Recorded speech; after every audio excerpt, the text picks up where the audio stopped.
নমস্কার সকলকে। আজ আমি চলে এসেছি নাইসিস কিচেনের একটি রেসিপি নিয়ে। পায়েসের জন্য এখানে নিয়ে নিয়েছি 200 গ্রাম গোবিন্দভোগ চাল। চালটা আমি অনেক আগেই ভিজিয়ে রেখেছিলাম, জল ঝরিয়ে নিয়েছি। এরপর একটা মিক্সির বাটিতে চালটাকে নিয়ে নেব, আর সঙ্গে নিয়ে নেব কয়েকটা কাজু।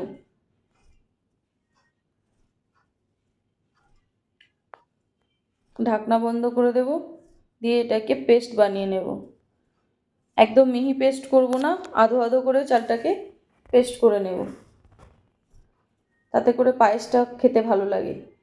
ওভেনের মধ্যে একটা কড়াই বসিয়ে দিলাম, কড়াইয়ের মধ্যে দুধ দিয়ে দিলাম। দুধটা আমি অনেক আগে থেকেই জাল করে রেখেছি। দুধটা ছিল 1 লিটার, ওটাকে একদম 800 গ্রামে নিয়ে এসেছি আমি।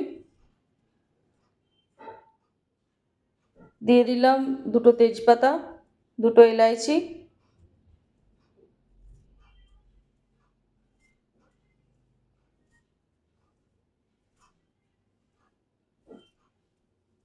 এরপর দিয়ে দেব চাল।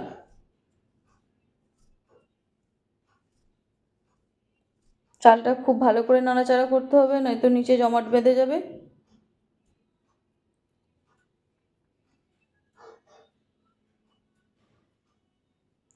খন্তি কিন্তু চালাতেই থাকতে হবে, নয়তো নিচে একেবারে লেগে যাবে, ভালো লাগবে না খেতে, টেস্টটা। একদম রেডি হয়ে গেছে। এরপর দিয়ে দেবো চিনি। চিনিটা আমি এখানে 150 গ্রামের মতো ইউজ করছি, যেহেতু আমি মিল্কমেড দেব।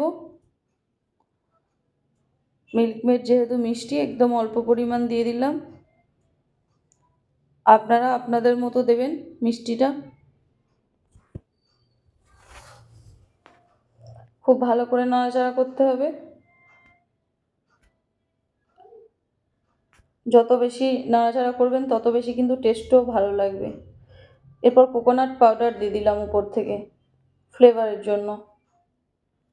আপনারা চাইলে এমনি নর্মাল কোকোনাটও দিতে পারেন। আর দিয়ে দেব 2 থেকে 3 ফোঁটা গোলাপ জল। দিয়ে দেব কয়েকটা কিশমিশ। খুব ভালো করে ফুটিয়ে নেব। একদম সুন্দরভাবে রেডি হয়ে গেছে। গ্যাস বন্ধ করে দিলাম। উপর থেকে দিয়ে দিলাম গ্রেট করে রাখা খোয়া।